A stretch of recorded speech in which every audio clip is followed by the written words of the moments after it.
I stand here as the district attorney for Sacramento County, but I stand here incredibly proud of this team. I thank the defense team for your professionalism through the entirety of this litigation. Judge Bowman, you have demonstrated dignity and grace that is remarkable. It has been 16,417 days since Joseph DeAngelo began his reign of terror. 44 years, 11 months, and 11 days.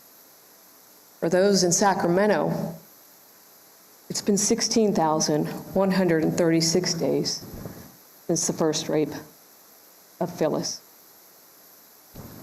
44 years, 2 months, and 4 days.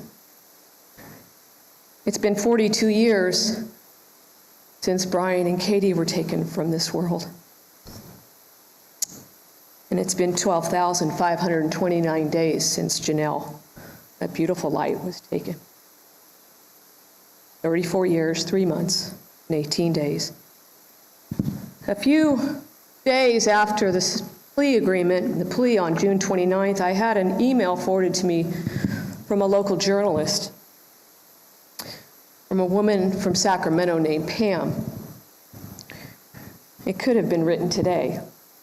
In my belief, it encapsulates how I think everyone that has sat in this courtroom for this last week or sat in their homes and watched this transpire feels. And I'm going to quote that. I am wrung out. I almost put DeAngelo in the subject line, but I cannot give him any more headlines. I am 71 years old, third-generation native Sacramentan.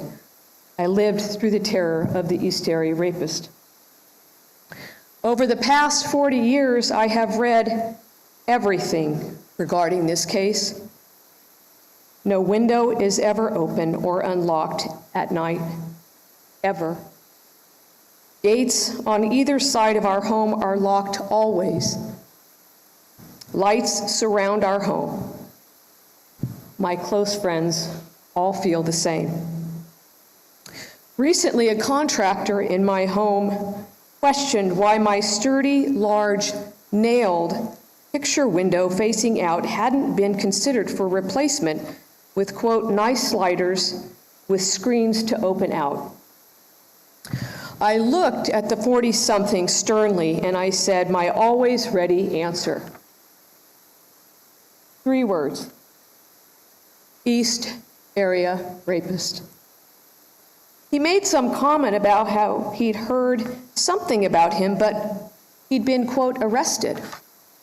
I explained, you don't understand. I lived it.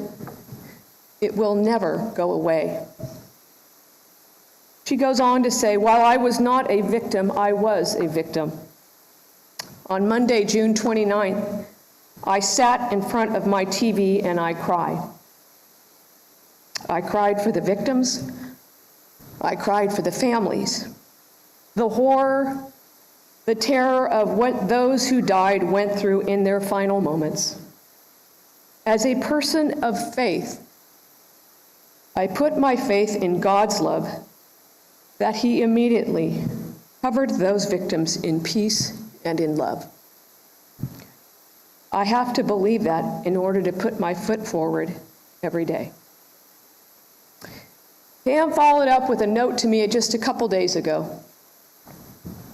My heart, my being continues to weep for those victims. For the last week, our hearts and our beings have wept for each of his victims and their families. Their words and their stories will never be forgotten. As described by so many of the murder victim families and the crime victims, our society has been deprived of exceptional and extraordinary people. These rapes and these murders, in the words of our victims, have cut across families, friends, generations, and entire communities. In the words of Brian Sanchez, overwhelming grief is an understatement, and true justice is an overstatement. Personally, I have faith that their souls have been covered in peace and love. My greatest hope for all of these victims and their families, perhaps, is best put in their own words, as we heard this week. The greatest revenge is to live your lives. Paint your children and your grandchildren's rooms again with hearts and rainbows. Water ski again.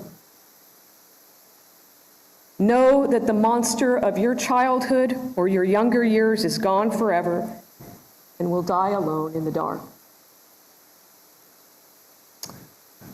To the defendant, or as Mr. Wittun called him, the convict, there is honestly little left to say.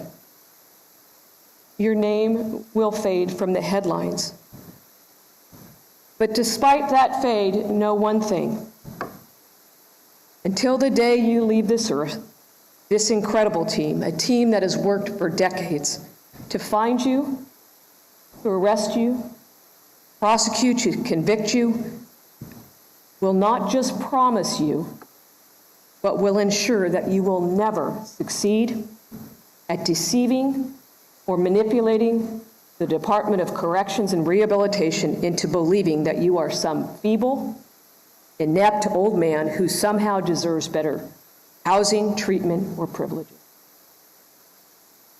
Lastly, Your Honor, and perhaps